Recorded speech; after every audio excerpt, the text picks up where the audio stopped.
رب کائنات نے قرآن مجید برہان رشید کیا ارشاد فرمایا اہدنا الصراط المستقیم۔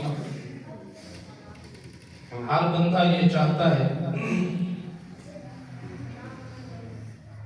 کہ مجھے ہدایت کا راستہ ملے، دعا میں ہدایت کا راستہ مانگتا ہے، نماز میں ہدایت کا راستہ مانگتا ہے، گھر میں ہے تو چاہتا ہے کہ مجھے ہدایت کا راستہ ملے، سفر میں ہے تو اچھائی کی دعا مانگتا ہے۔ رب کائنات نے بھی اہدنا الصراط المستقیم فرمایا ہے۔ اب ہم نے سمجھنا یہ ہے کہ وہ ہدایت کا راستہ کیسے ہوتا ہے، اس کی شکل کیسے ہے۔ اس صراط مستقیم پہ جو چلنا ہے، پہلے وہ راستہ تو متعین ہو۔ اگر عام لوگوں سے پوچھیں کہ سیدھا راستہ بتائیں تو وہ کہتے ہیں بھائی سیدھا راستہ وہ ہوتا ہے جس میں کوئی موڑ توڑ نہ ہو، کوئی جوڑ نہ ہو، اسے سیدھا راستہ کہتے ہیں۔ مطلب جو ناک کی سیدھ پہ بالکل ہے وہ سیدھا راستہ ہے۔ اگر علاقے سے پوچھا،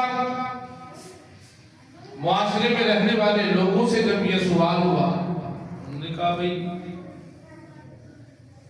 صراط مستقیم پہ چلنے والا بندہ کون ہے؟ انہوں نے کہا جس بندے کی عزت زیادہ ہو، مقام زیادہ ہو، جس کو لوگ دستار بندوائیں، برادری کہے کہ تو ہمارا بڈیرا ہے، وہ جی اچھے راستے پہ چلنے والا ہے۔ جبکہ قرآن مجید برہان رشید نے ناک کی سیدھ پہ چلنے والے کو صراط مستقیم والا کہا ہے۔ جب اللہ کے قرآن سے ہم نے پوچھا، رب کائنات نے فرمایا اہدنا الصراط المستقیم، اللہ ہمیں سیدھا راستہ دکھا۔ تو قرآن کی تفسیر 3 طریقوں سے ہوتی ہے۔ تفسیر القرآن بالقرآن، قرآن کی تفسیر قرآن کی آیات سے ہوگی۔ اگر ایک آیت میں بات کی وضاحت نہیں ہوگی، اگر ایک آیت کے بچوں گل صحیح معنی سمجھ نہ آوے، تو پھر قرآن مجید قرآن رشید کے دوسرے رکوع چیک کرو، اس پارے دے اندر چیک کرو، مکمل 30 پارے دے اندر غور کرو۔ اگر اس آیت کی وضاحت قرآن مجید تے کسے سپارے وچ، کسے پارے دے اندر، کسے رکوع دے اندر، کسے سورت دے اندر وضاحت موجود ہے تو گل کلیئر ہو گئی، گل سمجھ آ گئی۔ اینو کہتے ہیں تفسیر القرآن بالقرآن، قرآن دی تفسیر قرآن دے نال۔ اگر اس آیت کی وضاحت دوسری آیت دے نال نہ ہوئے، پھر دوسرا درجہ تفسیر دا ہے تفسیر القرآن بالحدیث۔ پھر قرآن دی تفسیر، وہ دی وضاحت فرمان مصطفیٰ، فرمان رسول، آمنہ دے نام دے فرمان دے نال ہوئی۔ اگر فرمان مصطفیٰ نال نہیں ہوئی، پھر تیسری تفسیر تفسیر القرآن باقوال صحابہ بافعال صحابہ۔ ایسا ہون اہدنا الصراط المستقیم دا معنی سانو سمجھنا آیا کہ سیدھا رستہ کیڑا ہے۔ ایسا دوسری آیت پڑھی صراط الذین انعمت علیہم، اللہ فرماتا رستہ انہاں لوگاں دا جنہاں تے ایسا انعام فرمایا۔ اور اصل جو انعام یافتہ بندے لبن لگے کہ انعام والے بندے کون نے، کیڑے بندے نے جڑے اللہ دے طرفوں انعام یافتہ نے۔ اگر اسا اپنے عزیز و اقربا دی گل کریے، اپنے محلے دارے دی گل کریے، اپنے علاقے دی گل کریے، انہوں نے پوچھا بھی دسو انعام یافتہ بندہ کون ہے؟ انہیں کہ جی ووٹنگ زیادہ ہے وہ انعام یافتہ، جنہوں برادری نے پگڑی بنائی ہے وہ انعام یافتہ ہے، جنہوں کو رقبہ جدہ ڈھیرے مربع نے حساب نہ لے وہ انعام یافتہ ہے۔ لیکن جدو اللہ دی قرآن تو پوچھے رب کائنات نے فرمایا نا، انعام یافتہ وہ نہیں، اولئک الذین انعم اللہ من النبیین والصدیقین والشہداء والصالحین۔ فرمایا انعام یافتہ وہ لوگ جنہوں نے تاج نبوت رب نے پوایا، جنہوں کی دستار خود رب کائنات نے فرمائی، وہ پہلا درجہ انبیاء دا، وہ دے سید الانبیاء امام الانبیاء،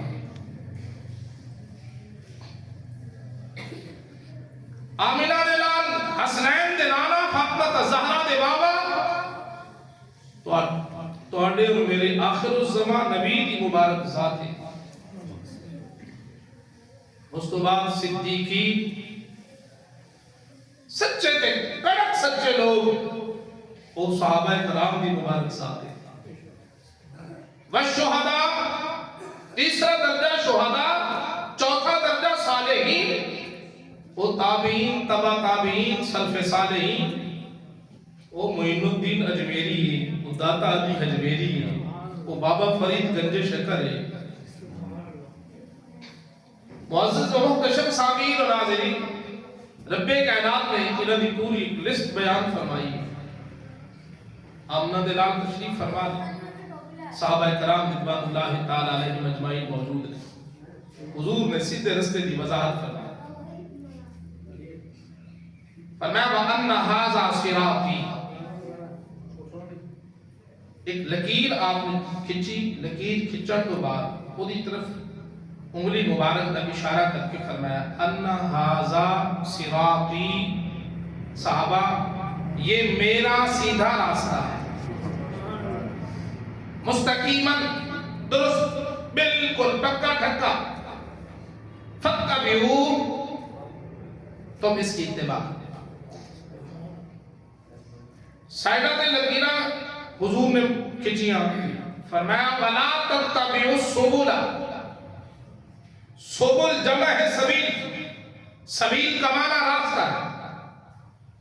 فرمایا وَلَا تَتَّبِعُوا السُّبُلَ، انہاں سائدہ تے جڑے رستے نے انہاں دی اتباع نہیں کرنی، ایک شیطان دے رستے نے، رحمان دا رستہ، مصطفیٰ دا رستہ، او دے محبوب بندیاں دا رستہ، ھذا صراطی مستقیماً، اے سدھا رستہ، اے میں محمد دا رستہ، سبحان اللہ، فاتبعوا ایدی اتباع کرنا، وَلَا تَتَّبِعُوا السُّبُلَ فَتَفَرَّقَ بِكُمْ عَنْ سَبِيلِهِ، یہ جڑے متفرق رستے دوسرے نے نا سائڈا آنے، انہاں تے نہ چلنا، اے حامان دے رستے نے، اے ابو جہل دے رستے نے، اے ابو لہب دے رستے نے،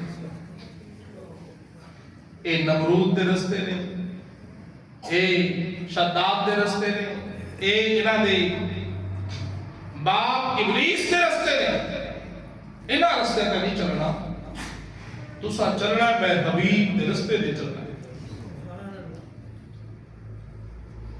اب نہ دلال نے مزید ایدی وضاحت اپنے مبارک فرمان میں ما انا علیہ و اصحابی، جس رستے تے میں چل رہے ہیں، میرے رستے تے اور میرے صحابہ دے رستے تے چلن والا بندہ کدے جہنم نہیں جائے گا، ہمیشہ وہ سیدھے رستے تے ہوئے گا، ہمیشہ وہ جنتی رستے تے ہوئے گا، ہمیشہ وہ صراط مستقیم تے ہوئے گا، ہمیشہ وہ ہدایت کے رستے